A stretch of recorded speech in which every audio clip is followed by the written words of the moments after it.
This man is asking the public a very simple question. He says McDonald's sells 6.5 million burgers in a single day, yet he has never seen any massive cow farms, cow rearing centers, or large slaughter facilities where huge numbers of cows are kept and killed to produce all that beef. So, I was curious the other day and found this online. McDonald's sells 6.5 million burgers in one single day. That's 195 million burgers a month. Now, I don't know about you, but I don't see cows lined up around every corner waiting to be turned into patties. I mean, seriously, do the math. Even if you stretched one cow into a bunch of burgers, you're still talking millions of cows just to keep up. Every day. So I started asking myself, where are all these cows coming from? Is there some secret super ranch hidden underground? Are they growing cows in labs, cloning meat behind closed doors? People laugh it off, but think, when was the last time you even saw a cow farm big enough to supply this madness?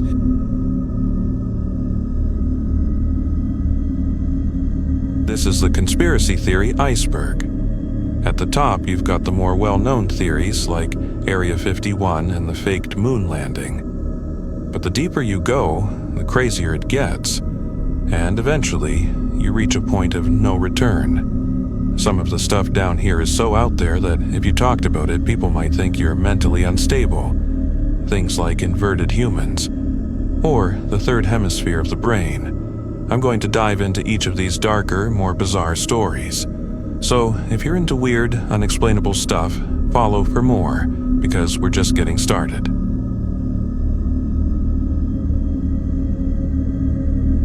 Pilots witnessed a cluster of UFOs over the Pacific Ocean around 43,000 feet. Check it out. Look. You see them? Oh, yeah. There's... What? Yeah, what the hell? Shit. Oh, it's like a perfect line. What?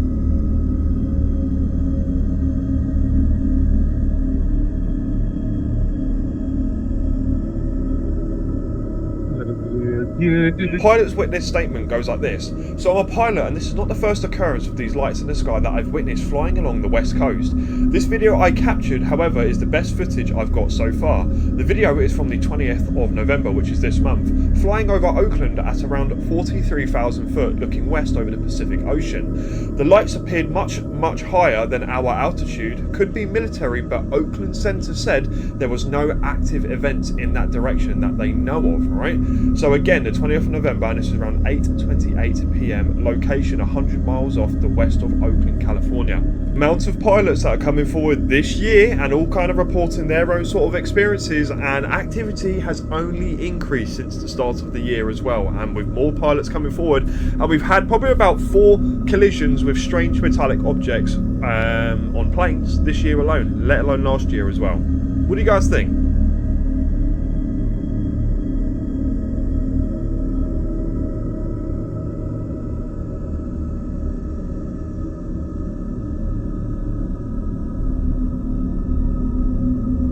See it? I don't see it now.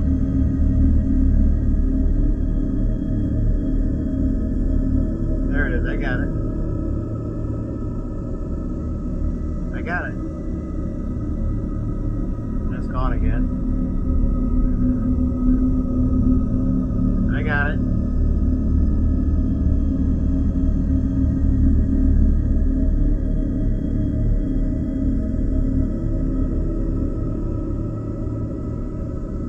There it is, I got it. I got it. And it's gone again.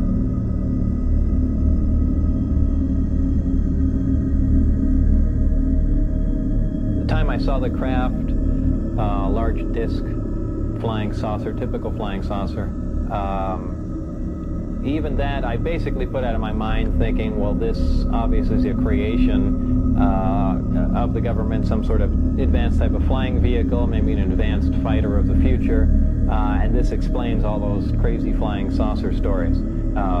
People just seeing tests of this craft. The real striking part was when I saw the interior of the craft and noticing that the seats and everything were extremely small, obviously made for a small creature, or children. Obviously, they wouldn't let children in there, but that was before I got heavy into it to see that we were talking about strange languages and things and technology that doesn't even exist, and so on and so forth.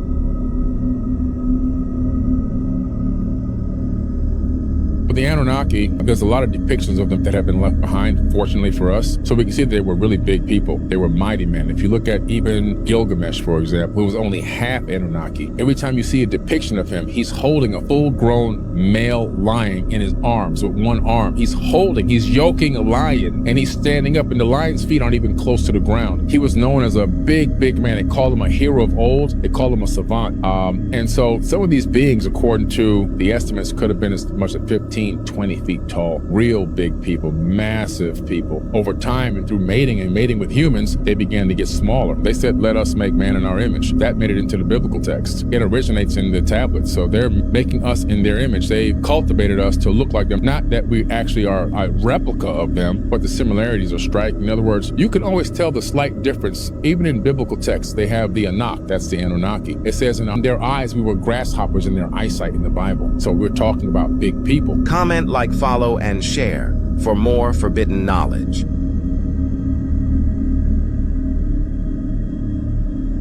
The Great Reset Tartaria's Guide.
Enlil, who's known as Yahweh, comes back and sees humans building a tower into the heavens in one of these cities, duplicating what the Anunnaki had built. He gets pissed off because he realizes, oh man, Enki got me. These people are too smart, so he destroys the tower. And he says, my seed shall not abide in man forever. His years shall be 120. And what's the maximum lifespan of a human being in the most pristine condition, according to Harvard? 120 years. Then the next thing he did was he separated humans and put them in different places around the planet, just like the tablets say. And then he confused the languages so that we couldn't communicate and collaborate anymore, which is why there's all these different crazy languages. And then on top of that, he put a brand. Whoever ruled over an area, brand your people. We know that those are your people. Brand your people. We know those are your people. And look how it's worked. Look how these invisible lines we have on this planet till this very day are still here. If I go to Mexico, I'm an alien. If they come to America, they're an alien. Yeah, we're still blowing each other up because of fucking religious ideologies. It's crazy.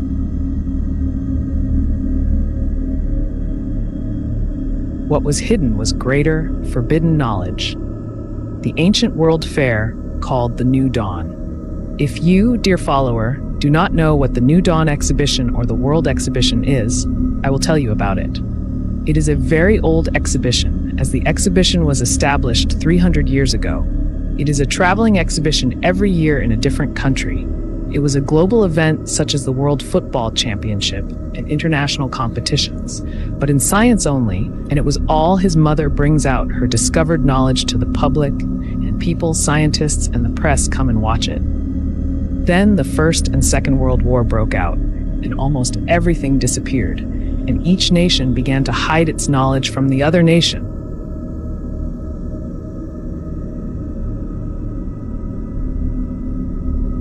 Mars is is not exactly what we've been told in terms of habitability. We found out that Mars, we were told, was a cold, dry rock with no magnetic field, and DNA would just unravel based on the radiation. All of a sudden, the new science has come out. Mars has a rotating magnetic field, and not only that, it spins on its axis almost at the same exact speed of Earth. Day on Mars is like 23.5 hours, and so that speed of the rotation on its axis creates something called bow shock, which bends and warps cosmic rays and radiation around the planet. Along with the weakened magnetic field, you can actually survive. Anything with DNA can survive on the surface. Also now, the science data has come back from the REMS unit we sent there, and there's oxygen. There is oxygen on Mars. Yes, there's oxygen. Not only that, guess what they said about the soil? They said the soil on Mars is better for growing crops than the soil on Earth.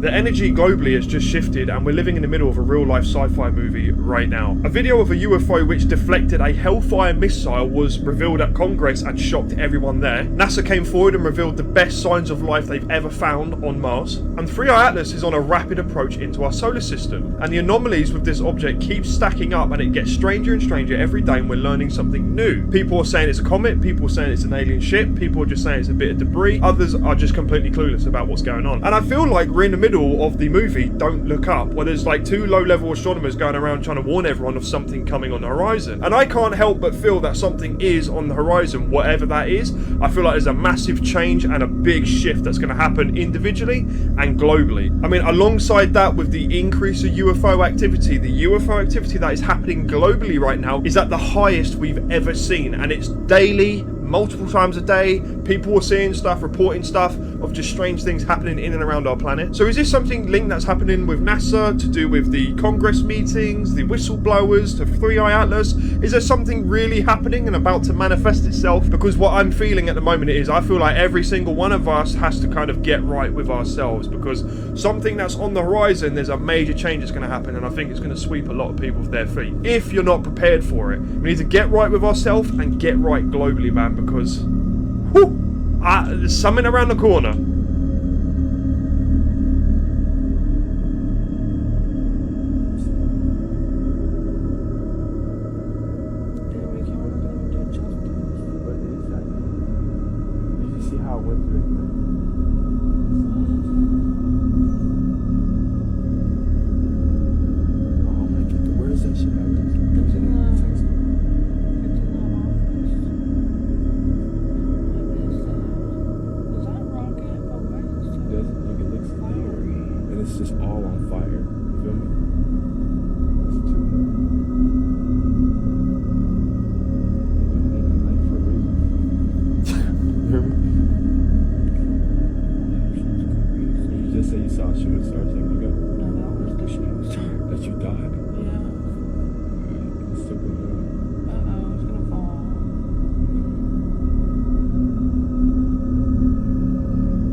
Still going up right now. Is that not crazy?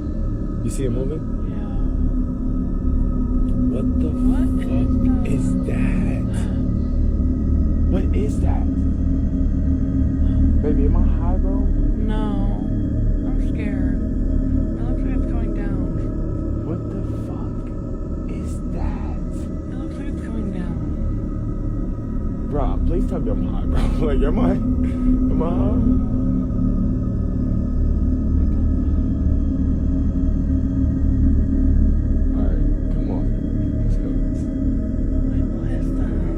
Let's go.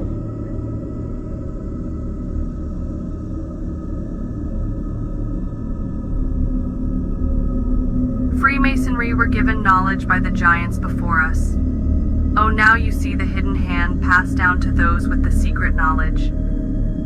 There were giant humans about 15 to 30 feet tall all the way back to Adam and Eve. There must have been so many of them as the doors of old world buildings are accounted for them. Today we see humans getting taller. Are the genes of the giants making a return? Does the blood type make a difference? What we do know is that the giants walked with men, and there were more species of human than what is seen today.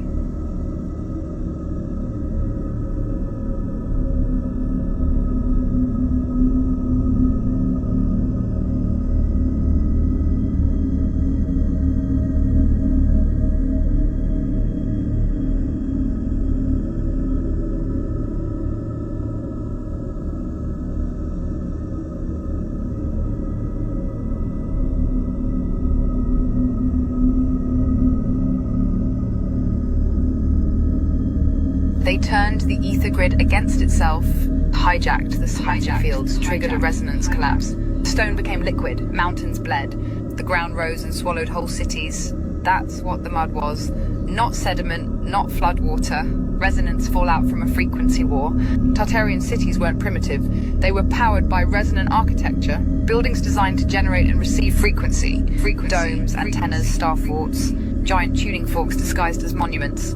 These structures didn't just look beautiful, they harnessed free energy pulled from the ether, distributed wirelessly through geometry and sound. The enemy didn't just want to destroy the people, they needed to shut down the grid. And to do that, they had to collapse the frequency field. There's a phenomenon called soil liquefaction. Vibrate the ground at just the right frequency, and the solid turns to sludge. Not water, not mud, but a state change triggered by vibration. The earth becomes a trap. Foundations fail, stone sinks. And if it's done on a massive scale, you get the mud flood. It didn't fall from the sky, it rose from beneath, triggered by resonance weapons. This was geoacoustic warfare, and it worked. Ancient texts speak of trumpets that leveled cities, walls that fell from shouting, temples that hummed themselves into collapse. These weren't myths, they were acoustic weapons. Tartaria likely had its own frequency defenses, so to break it, the controllers needed tech even stronger, tuned to the exact harmonic signature of Tartarian architecture. This wasn't random destruction, it was targeted dissonance, resonant sabotage. The same way opera singers shatter glass, but scaled up to citywide collapse. Every reset needs a story, a cover, a myth, and so they blamed it on floods, natural disasters, time, chaos. They rewrote the maps, changed the calendars, buried the history, literally. But the truth is buried in plain sight. They silenced the cathedrals, they shattered the grid. But they didn't stop using sound, they just inverted it. The war on frequency never ended, it just changed pitch. Modern cities don't just look soulless, they're engineered to be spiritually sterile. Box shapes, low ceilings, right angles that deflect energy, fluorescent lighting that drains your aura. None of it flows, none of it sings. Compare it to Tartaria, vaulted domes, spirals, gold leaf, sacred ratio.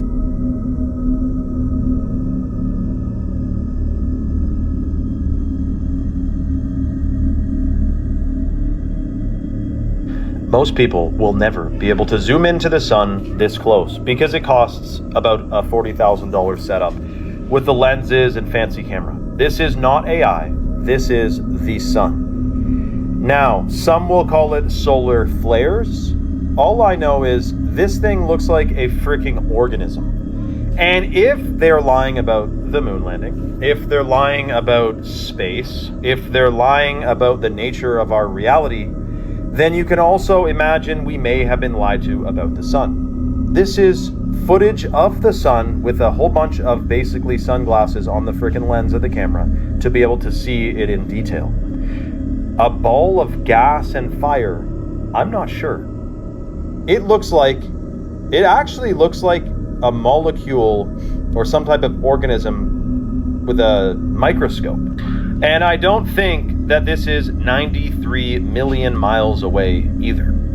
That is almost 100% guaranteed a complete lie. Now, the other thing is, if the Earth has its own consciousness, some people call it Gaia or Mother Earth, it has its own consciousness, microcosm to macrocosm, then would it make sense that the sun is an inanimate object, or that it too is sentient and some form or another living? Because crystals, Nikola Tesla said, are also living. We just don't understand them. I wonder.